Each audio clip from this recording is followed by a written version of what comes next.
First of all, before I even begin, I want to say a big thank you for the organizer of this amazing event. So please with me, especially Derek and Emilia, which I met for the first time when I was here at September. So thank you very much. Really happy to be here. Like the slide behind of me, I'm going to talk with you about Redux. Redux and how it integrates with Angular 2. My talk is going to be we'll start by talking about Redux, and then we see some live coding example, because I believe that the best way to talk about code is to look at code and not at slides. A few words about me. So my name is Nir Kaufman. I'm the head of Angular development in a company named 500 Tech, based on Israel. In the past years, I've been developed, trained, teach, and whatever with Angular. The past year, I'm working with the companies, building their products with Angular 2 and Redux as the design pattern behind it. I'm also a community activist. I really like to do stuff with the community. I'm running, co-organizing the AngularJS-IL community in Israel with 4,000 members, which is amazing. As you already know, I started the front-end band. That will be the next big thing, and we're probably going to make our show right here at the stadium at Poland, our first show. My new meetup, my new exciting meetup, I name it NG-SWAT. And those people are not a part of this meetup. I just found this in the, yeah. It's more like programmers, you know, like me, fat. But and if you ever come to Israel, you should, how many girls are here? Raise your hand. How many women? No, not enough. Not enough. You all should know that in Israel just started the Angular Girls. So you can look at it at Meetup, and I hope that it will spread around the world, because you deserve it. All right, let's start our technical part of the talk. I would like to introduce you Redux. But before we talk about Redux, the design pattern, let's talk about the challenge. Let's talk about which problems does this Redux library pattern, whatever, is aimed to solve. So, single-page application, like we all know, became very complicated. In the past years, the MVC pattern, MVVM pattern, all those patterns that migrate from the server side have become very popular. And Angular 1 helped this pattern to be popular. And there's nothing wrong with doing MVC in the browser if you're building a CRUD application, if you're building something that it's relatively simple. Like I've got a single view, like a table, which works against a single data model. And I've got some kind of controller that acts like a man in the middle. And everything works fine. But today, we are not building application like this anymore. We all building dashboards. How many of you building dashboards? Yeah. That's the most trendy application we build today. So dashboards, it's really hard to put this kind of application into the MVC, MVVM pattern. I mean, we can do it, but it's really hard. Because very fast, when the application scales, we found ourselves in situation where when everything seems to be connected to everything. We started with a view. We started by building a controller or a view model for this view, which depends on data models, maybe one or more, which depends on other data models, which depends on other data models, which two-way binded to I don't know what, which worked against the library. And when we scale it, that's what we get. That's the truth. All of us. Most of us. All right. So I think that the sentence that described this problem is this one. Changing something will break something somewhere, and now we need to figure it out. So that's our big challenge. How do we manage the state of our complex application, all the data, all the events, the UI state, the user interface state, which tab is active and which URL we are now, which view are we seeing. All right? Everyone agree? Yeah. So, Redux. Redux is a library. It's a tiny library, but this library, it's actually implementing a design pattern. So Redux, it's, I think, first of all, a design pattern, an ID, and then we've got the library that help us to implement it. Redux aimed to solve the problem of complex state that change over time by a lot of async events. And once you understand the free principle of this design pattern, you can actually implement it by yourself and you don't need a library. And it's very trendy today at the front-end world to see, I know personally, at least 7 different implementations of this pattern. So how many of you heard about Redux? That's cool. Redux became the de facto design pattern in today's applications, both on Angular 2 and React.js. How many of you heard about RxJS? All right. So RxJS, it's not Redux, but it's an implementation of the idea of the design pattern called Redux. The principles stays the same. So let's go through the principles and talk a little bit about it. So the first thing is the single source of truth. And we really love, as developers, to use this sentence, usually to describe singleton objects. But the truth is that the truth is out there. Most of the time, we don't have a single source of truth. Let's look at an example. Let's say we've got a class represent a component, and it doesn't matter if it's React, Angular 2, or just plain JavaScript. So this class represents a sidebar component, and I've got a fraction of my UI state. It holds a flag to tell if it's visible or not. And this class holds the active tab. It represents the tabs widget or UI component. And this class represents some kind of a data structure, data model. And it holds the model itself, the structure, the accounts array, and exposes some methods like get account, update account, all right? So there isn't any single source of truth. Our state, our application state is spread around different classes in widgets, UI, and plain classes, data models. So if you will be asked to implement like, I don't know, a redo feature, it will be very hard to persist all this state, collect it from different components of your application.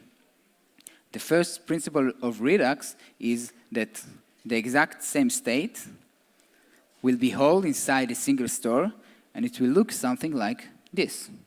So I've got a single source of truth.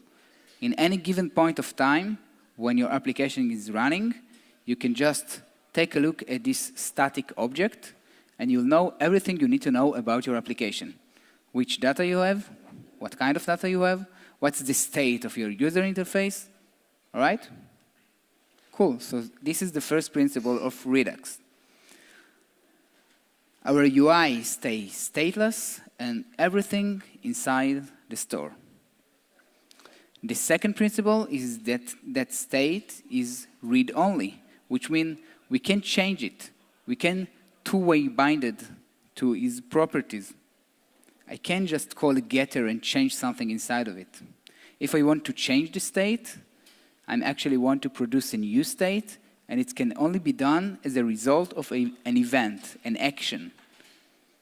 So the second principle says that everything that happened in our application, it's represented as an event, an action, and this action will eventually produce a new object, a new state.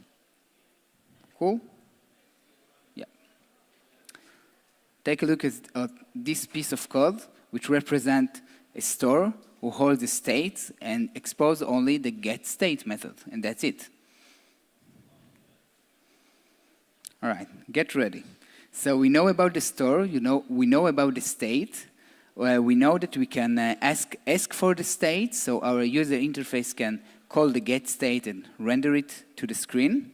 And everything that happens is represented as an action, so I can dispatch action.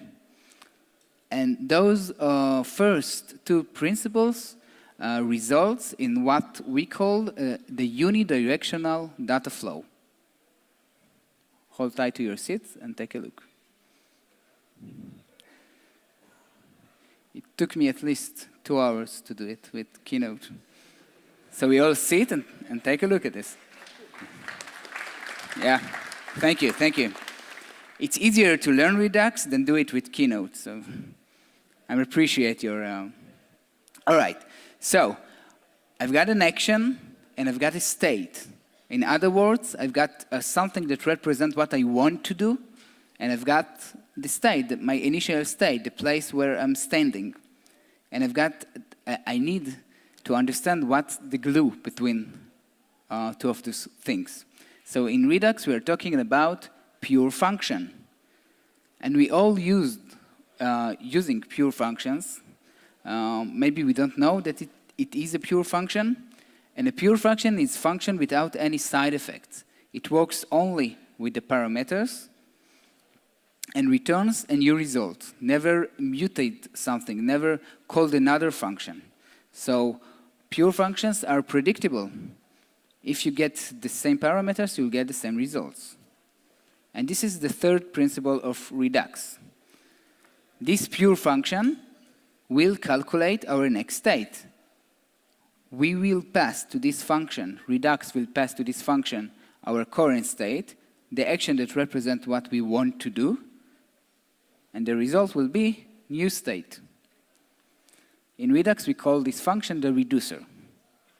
So we've got a single source of truth. All of our application state is represented in a single object. This object is read-only, so the only way to change it is by invoking this function, passing it the state, the object, and an action that represents what I want to do, how to calculate my next state.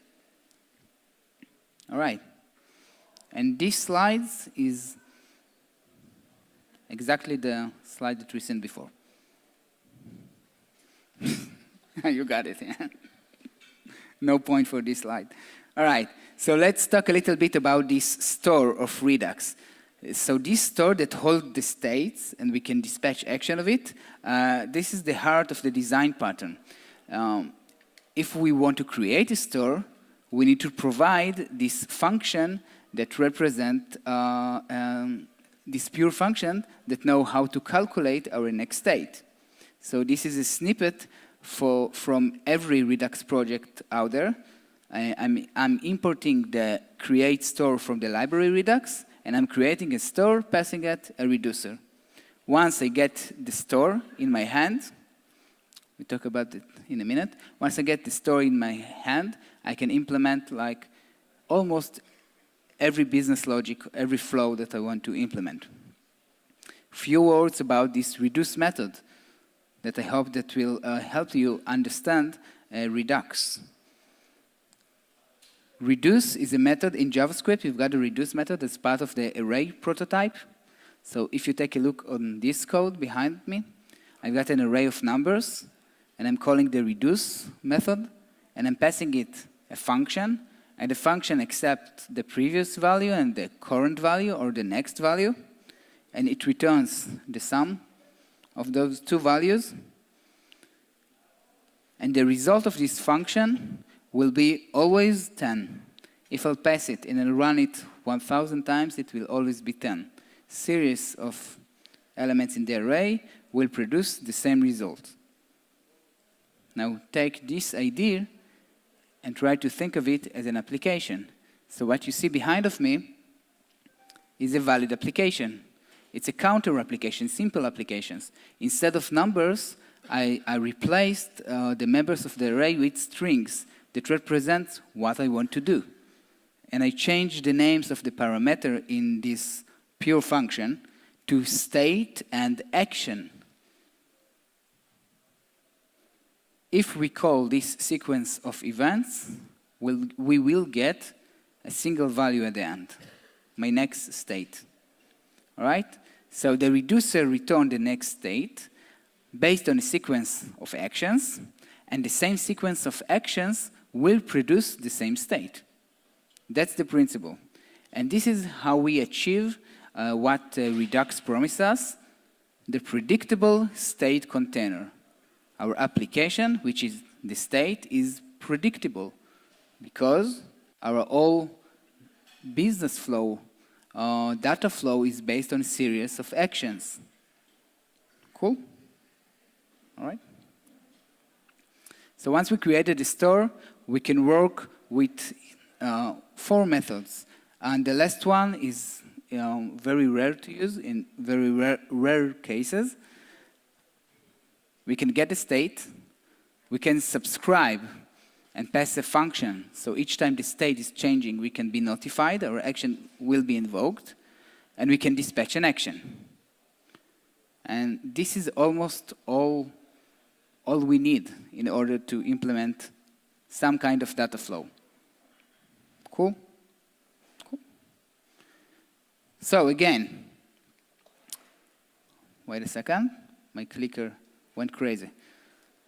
This is what we learned up until now about Redux. So I've got my user interface, I can dispatch action and can get my new state. But this diagram represents a sync flow. What happens if I dispatch an action that needs to do something like a trip to the server and get some more data? Because I need this data in order to calculate my next state. So the last missing part of this pattern called a middleware, a series of functions, pure functions, that we can stack in the middle, just between our action hits the store, the reducer, and we can catch actions, we can do some async stuff inside of this function, and we can produce a new action instead. Because in Redux, when we hit the store, our action must contain all the information we need to calculate our next state.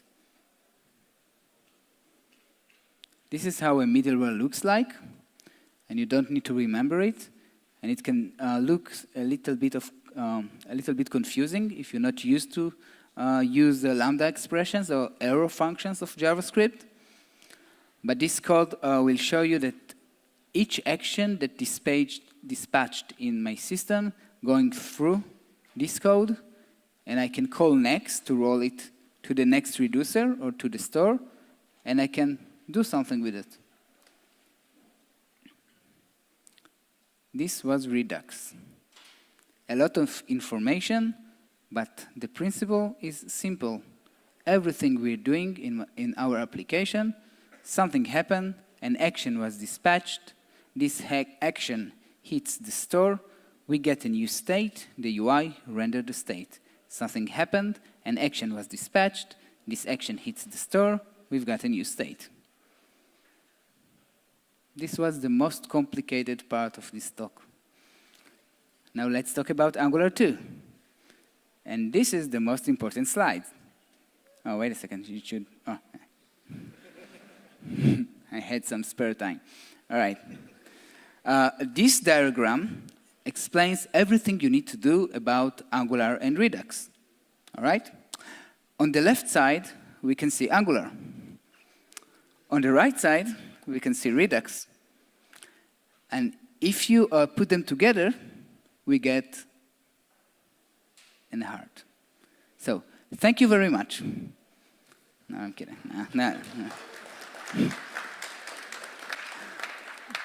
No, I was kidding. No. I can go now.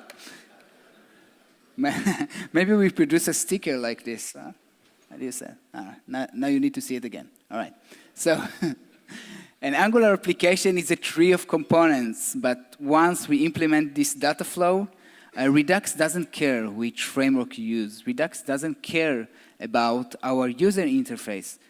Redux cares about the state and how the state changed. And Redux exposes the get state. And you can get this state and then you can do whatever you like. You can render it to the browser, you can print it to the console, do whatever you like. if you choose to work with Angular, Angular is a tree of components. So once you've got this store, this state, all you need to do is to map properties that you want to render to the screen from the state. And each time the user interacts with our UI, we dispatch an action. So it's just wired, everything together. All right? Take a look at this. I've got a component. This component can dispatch action, can call getState and get the new state. And if I got some child components, I can pass them properties. I can catch their events.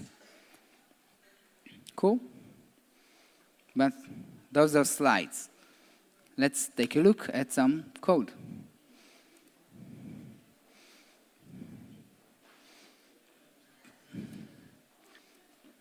All right.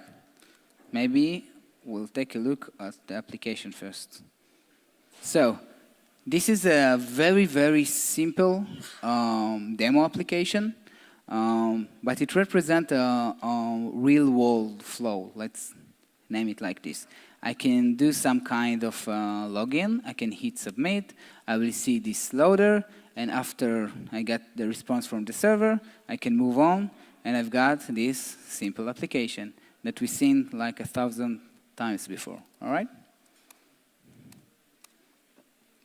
Fine. Let's explore the code and see how we implement this flow with Redux.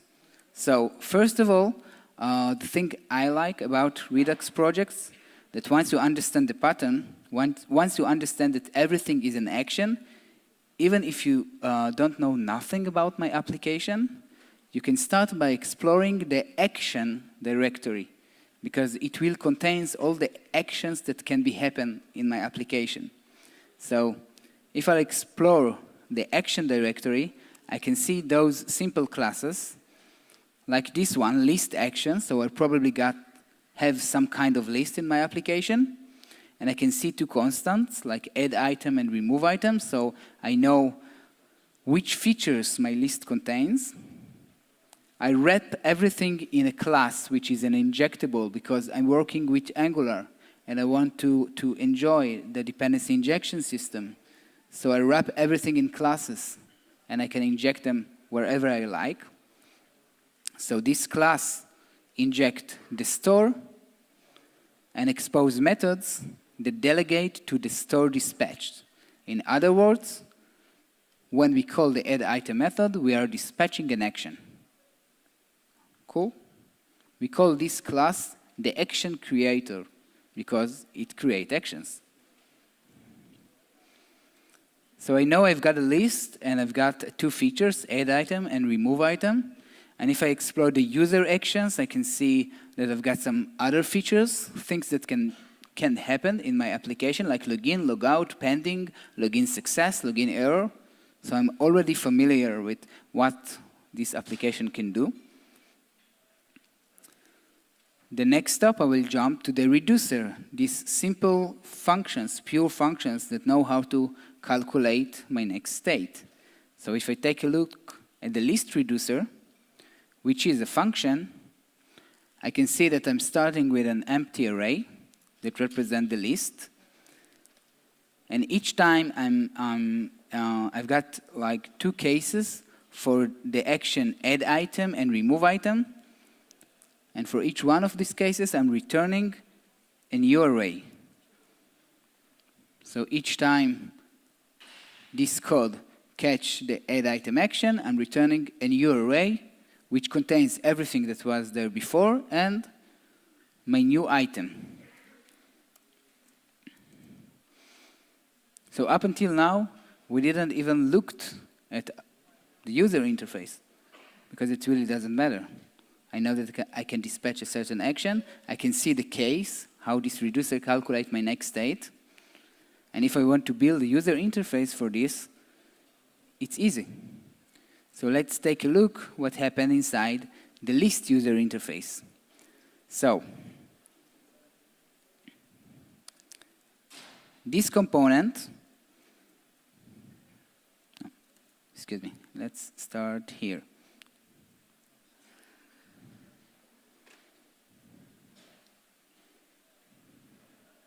Wait a second. Item, component, list item, all right. This component, the list component, needs to know about a list of items because I want to render them to the screen. So I'm injecting, I can see I can get it by an input. All right, cool. Let's go up. My root component, it's better. My root component want to provide to the list component a list, so the list component can render it. Where is my list? On my single source of truth. So I'm injecting the store, which holds the state, and within the store, I can reference the list. So I just wired my root component to point to the list. And each time this list will change, this list component will know, not this one, don't worry, will know how to render it. All right? Simple. I think, I hope so. If you take a look at the list component itself, right here, each time the user clicks this button, I want to add an item. But everything in my system is represented by an action. So this button is not a two-way binded and doesn't mutate a data model somewhere. When I press this button, I bind to his click event. I'm using this action class right here. I'm calling the add item method, which dispatch an action. So when you press this button, you dispatch the action add item. The action add item will hit the reducer. The reducer will return a new list, and because my root component points to this list, it will re-render. You got it? Cool. Who's confused? Just you? All right. So, you know what? I'll give you a book about Redux. Huh? Come to me after the talk. I'm serious. All right. You're welcome.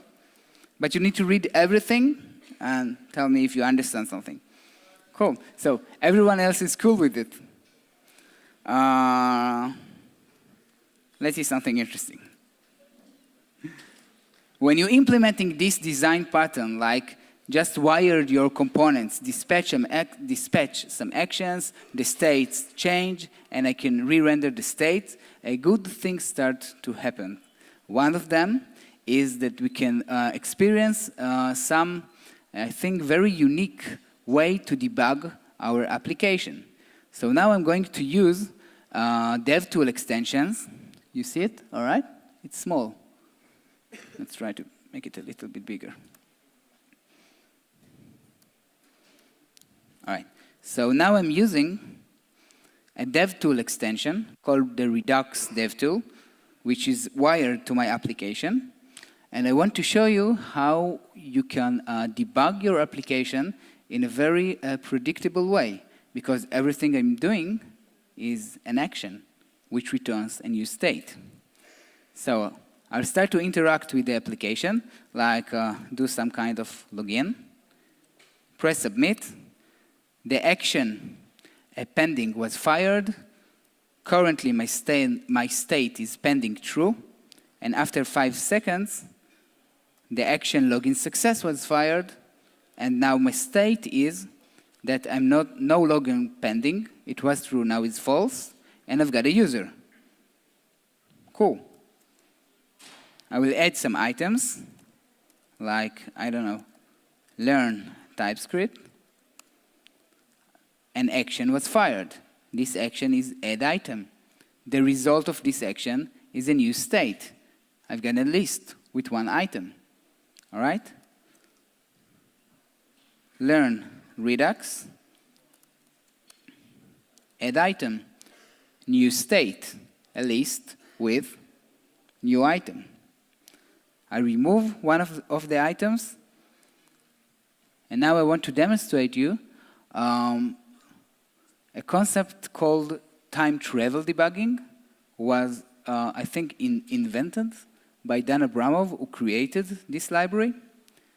If everything that happens in my application is a synced series of actions, so maybe I can go back and forward in time. What happened if I cancel the last action, the remove item?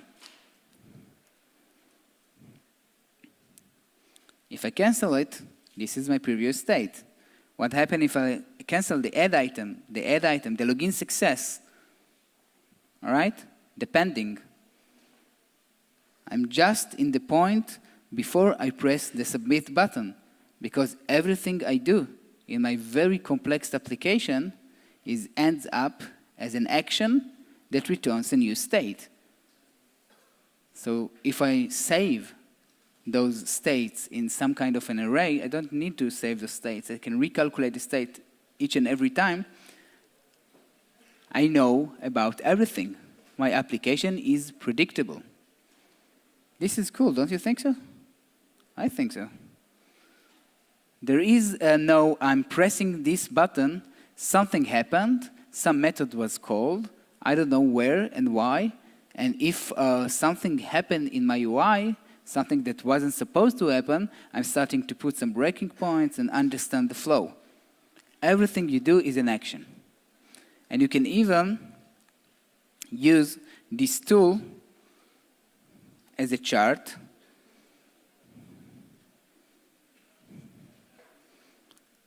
that represents everything that happening in my application, my current state. So currently, I've got my state which contain an object named app, which is empty, a list, which is empty, and a user, which is empty. And now I'm dispatching an action. So I've got a pending, a flag on my user. And after a few seconds, I've got a user in my hand. And if I add some items, you can see in a very convenient way how your application is become more and more complicated. But everything is predictable. All right. I know you're very excited about it. Really. Deep inside, you're really, really excited about it. But just after lunch and you can express it, so it's all right. Let's go back to the slide. So, if you want to take this Redux, if you find it interesting and you want to learn more about it, actually there is only one book that I know that's called the Complete Redux book, which this book that you just won, because you were the only one who missed me, all right? And all of you need to buy it. Maybe we can arrange some kind of discount or something. Anyway, great book, a lot of stuff there, written by developers who worked with Redux in a real application. So I highly recommend to check this out. I put some links for you, because this design pattern is not a new thing. Maybe it's new in the front-end world, but it's actually based on design patterns from the server-side world. So if you never heard about CQRS or event sourcing, I think you should. I think it can open up your mind. It helped me. And some useful links about Angular 2. Anyway, really hope that it's like most of you know about Redux, but all the rest of you, it will trigger you to try and explore it. All the code and the demo that you just saw is public on GitHub, so you can check out my repository and play with it if you like. Feel free if you want. This is my email. Where is it? It's not here. Yes. Yes, it is. This is my email. So you can feel free to drop me a line, and I'll be more than happy to send you some more references and stuff. That's it. So thank you very much again, and enjoy the rest of this event.